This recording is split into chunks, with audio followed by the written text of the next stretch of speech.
వచ్చే నెలలోపు హైడ్రాకు చట్టబద్ధత రాబోతుందన్నారు Hydraa commissioner Ranganath. Hydraa చట్టబద్ధమైనదేనని clarity ఇచ్చారు. ఎగ్జిక్యూటివ్ రెజల్యూషన్ ద్వారానే హైడ్రాను ఏర్పాటు చేశారని గుర్తు చేశారు. కొంతమంది హైడ్రా చట్టబద్ధతను ప్రశ్నిస్తూ కోర్టుకు వెళ్లడంపై ఆయన కామెంట్ చేశారు. కేబినెట్ ఆమోదంతోనే విశేష అధికారాలతో హైడ్రా ఆర్డినెన్స్ వచ్చిందన్నారు. వాల్టా, మున్సిపల్, జీహెచ్ఎంసీ, నీటిపారుదల చట్టాల్లోని విశేషాధికారాలు హైడ్రాకు వస్తాయన్నారు రంగనాథ్. 6 వారాల తర్వాత అసెంబ్లీకి హైడ్రా బిల్లు రాబోతోందన్నారు. Inundated identity, low lying areas కూడా almost around 343 areas ఉన్నాయన్నమాట మొత్తం మనకి GHMC area. So much of inundation and so much of water logging ఇవన్నీ ఉండి దీంతో lot of traffic issues and the whole city goes for a toss. ఇదంతా కూడా మనం చూస్తూ ఉన్నాం, చాలా రోజుల నుంచి కూడా చూస్తూ ఇష్యూస్ అన్నీ ఉంటే దీని నుంచి government has now come out with this creation of this particular institution called Hydra, precisely to address the aspects of disaster management and also asset protection. Asset protection is we take care of assets like public assets, government assets like number 1 is the lakes, 2 is nalas and government lands, parks, and even in the layouts also we have a lot of public spaces, right, which are meant for public use, like probably some common facilities like buildings or like a clubhouse or whatever, some school kosam earmark chesina place, or roads untai, and even traffic related encroachments also. These are all within our domain actually. So idantha kuda we, as it is as per the GO, we are now we do not issue any notices. So let this be very clear. Hydra notice ichindi ani cheppi vastuntundi, ekkada kuda mem notice ekkada unda. So we are more of we assist the local authorities like municipalities, అక్కడ ఉన్నటువంటి irrigation వాళ్ళు కానీ లేకపోతే revenue వాళ్ళు కానీ ఇంకా ఇతర అందరు ఏజెన్సీస్కి వి అసిస్ట్ చేసి we do the it's more like సిటీలో మీరు చూస్తుంటారు టాస్క్ ఫోర్స్ అని ఉంటుంది. సో టాస్క్ ఫోర్స్ ఎలా అయితే పనిచేస్తారో it's almost like a task force only, right. So task force assist the local police, right, in say nabbing some say drug offenders or whatever, some rowdy elements or whatever. Idantha kuda task force anedi it's a striking force laga untundi, or more like meer inka konta anti naxal operations lo you must have heard of an institution called Greyhounds. So Greyhounds kuda this is also a striking force. They do an operation and adain tarvata then the local authorities, they have to take care of the what not the normal formalities and all those things, right. And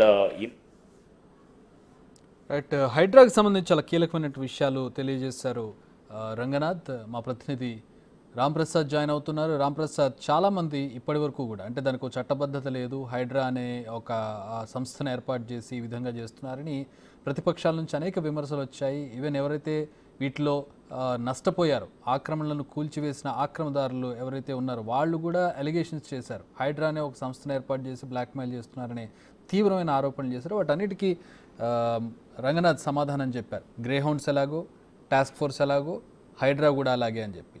అలాగే అసెంబ్లీలో bill రాబోతుందని చెప్తున్నారు. ఏంటి ఆయన చెప్పినటువంటి వివరాల్లో కీలకమైనటువంటి విషయాలు ఏంటి, సారాంశం ఏంటి?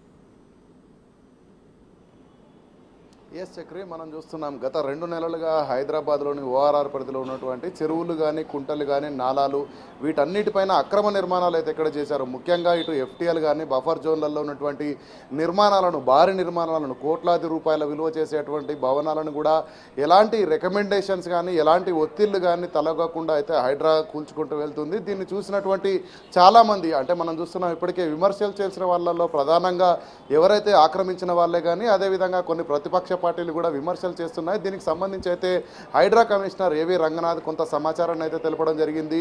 తెలంగాణ రాష్ట్ర ప్రభుత్వం ఒక ప్రత్యేక జీవో ద్వారా, తెలంగాణ గవర్నమెంట్ ఆర్డర్ ద్వారా అయితే ఈ యొక్క హైడ్రాను కొనసాగిస్తుంది. జూలై 19 నుంచి ఈ యొక్క యాక్టివిటీస్ ప్రారంభమయ్యాయని చెప్పడంతో పాటు రానున్న రోజుల్లో హైడ్రాకు పూర్తి స్థాయిలో చట్టభద్రత కల్పించే విధంగా అసెంబ్లీలో కూడా తీర్మానం చేసి దానికి సంబంధించినటువంటి ఒక ఆర్డినెన్స్ని కూడా తీసుకొచ్చే విధంగా ప్రభుత్వం ముందుకు సాగుతుందని చెప్తున్న క్రమంలో మనం చూస్తున్నాం ఇప్పటికే చాలామంది ఎవరైతే అక్రమ నిర్మాణాలు చేపట్టారో, లేదంటే రానున్న రోజుల్లో హైడ్రా మాపై ఎక్కడ కొరడా జులిపిస్తుందని చాలామంది కూడా ఇప్పటికే హైకోర్టులో అయితే చాలా వరకు ఫిర్యాదులు వచ్చాయి. ఆ ఫిర్యాదులకు సంబంధించి కూడా ఏదైతే 99 జీవో 99 ప్రకారం అయితే ఇది ప్రభుత్వం అనుబంధంగా వచ్చినటువంటి ఏదైతే చర్యలు చేపడుతుందో చర్యలకు సంబంధించి చట్టబద్ధత లేదు అంటూ కూడా కొన్ని కామెంట్స్ చేస్తున్నారు. ముఖ్యంగా హైడ్రా ప్రజల అవసరాలను దృష్టిలో ఉంచుకొని రానున్న రోజుల్లో హైదరాబాద్ కానీ తెలంగాణ ప్రాంత భవిష్యత్తును దృష్టిలో ఉంచుకొని ఏదైతే చెరువులు కానీ కుంటలు కానీ నాలాలు కానీ ప్రధానంగా ఆక్రమణకు గురైనట్లయితే రేపు రోడ్లన్నీ కూడా చెరువులను తలపించే విధంగా నదులు తలపించే విధంగా దర్శనమిచ్చే పరిస్థితులు ఉంటాయని చెప్పేసి ముందస్తుగా ఆలోచించినటువంటి రాష్ట్ర ముఖ్యమంత్రి రేవంత్ రెడ్డి ఒక ప్రత్యేక దృష్టితో అయితే హైడ్రాను రూపకల్పన చేయడం జరిగింది. హైడ్రా కనుక మనం గమనిస్తే ఏదైతే చెరువులకు సంబంధించినటువంటి బఫర్ ఎఫ్టీఎల్లలో చాలా కూర్చివేతలు చేయడం జరిగింది. దీనికి సంబంధించి చట్టబద్ధత కూడా రానున్న అసెంబ్లీ సెషన్స్లో కూడా దీనికి పూర్తి స్థాయిలో చట్టబద్ధత వస్తుందన్నటువంటి అంశాన్ని కూడా తెలపడం జరిగింది. మనం కనుక గమనిస్తే గత 2 రోజుల కింద హైడ్రా చట్టబద్ధత ఉందా లేదు అంటూ ఒక పిటిషనర్ వేసినటువంటి పిటిషన్కు సంబంధించినటువంటి ప్రస్తావనను కూడా హైడ్రా కమిషనర్ రంగనాథ్ ప్రస్తావిస్తూ అయితే హైడ్రా ఖచ్చితంగా ప్రభుత్వ ఆదేశానుసారం గవర్నమెంట్ జీవో ఏదైతే ఉందో గవర్నమెంట్ ఆర్డర్ ప్రకారం మాత్రమే ఈ యొక్క చర్యలు చేపడుతుంది. ఎవరి వ్యక్తిగతంగా కానీ ఎవరిపైన ఉద్దేశపూర్వకంగానే చర్యలు చేపట్టడం కేవలం ప్రధాన ఉద్దేశం ఏంటంటే రానున్న రోజుల్లో పర్యావరణాన్ని కాపాడుకోవడంతో పాటు చిన్న చిన్న వర్షాలకే హైదరాబాద్ అంతా కూడా రోడ్ల మీద నీళ్లు వాటర్ స్టాగ్నేట్ అవ్వడం కానీ అదేవిధంగా చాలామంది ప్రజలు ప్రాణాలు కోల్పోతున్నటువంటి పరిస్థితులు కూడా హైదరాబాద్ వ్యాప్తంగా పలు ఘటనలు అయితే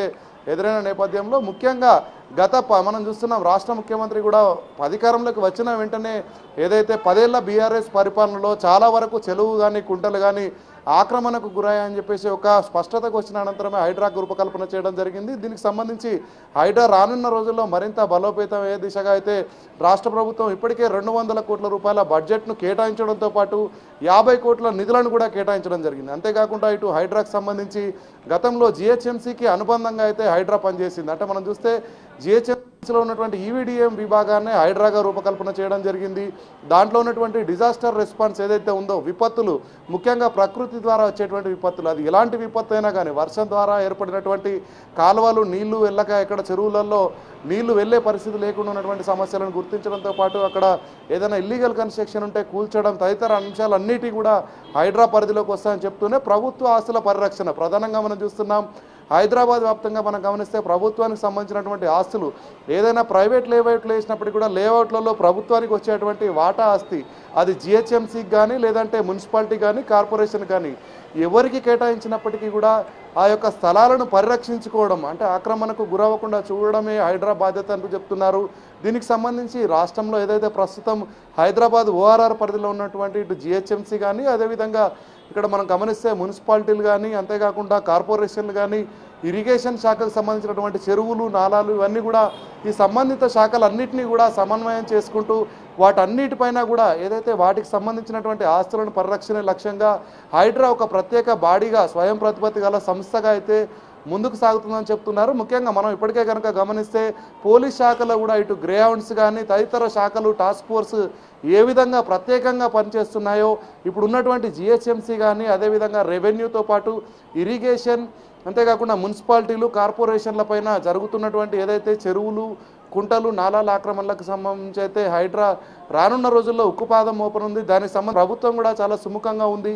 ఇప్పటికే నిధుల కేటాయింపుతో పాటు అదేవిధంగా ఇక్కడ హైడ్రాలో పనులు చేసేందుకు అధికారులను కూడా సిబ్బందిని కూడా కేటాయించింది. మనం కనుక గమనిస్తే గత వారంలో చూస్తే 18 మంది ఇన్స్పెక్టర్లతో పాటు 5 ఎస్ఐలను కూడా ఇటు హైడ్రాకు రాష్ట్ర ప్రభుత్వం కేటాయించడం జరిగింది. దానికి సంబంధించి రాష్ట్ర పోలీస్ శాఖ నుంచి కూడా ఉత్తర్వులు కూడా జారీ చేయడం జరిగింది. అంతేకాకుండా రానున్న రోజుల్లో హైడ్రా యాక్టివిటీస్ కొనసాగుతాయి. ప్రజలందరూ కూడా ప్రభుత్వ స్థలాల పరిరక్షణలో ఇటు భాగస్వామ్యం కూడా వహించాలి. తమ దృష్టికి తీసుకొచ్చినట్లయితే ఎంతటి వారినైనా కూడా ఇటు స్థలాలకు సంబంధించి ఆక్రమణలు విడిపించి ప్రభుత్వానికి ప్రజలకు అందే విధంగా ఆస్తిని చూడడమే లక్ష్యంగా హైడ్రా పనిచేస్తున్నటువంటి ఒక సంకేతాన్ని అయితే హైడ్రా కమిషనర్ ఏబి రంగనాథ్ తెలపడం జరిగింది. Chakri all right, thanks for the updates Ram Prasad.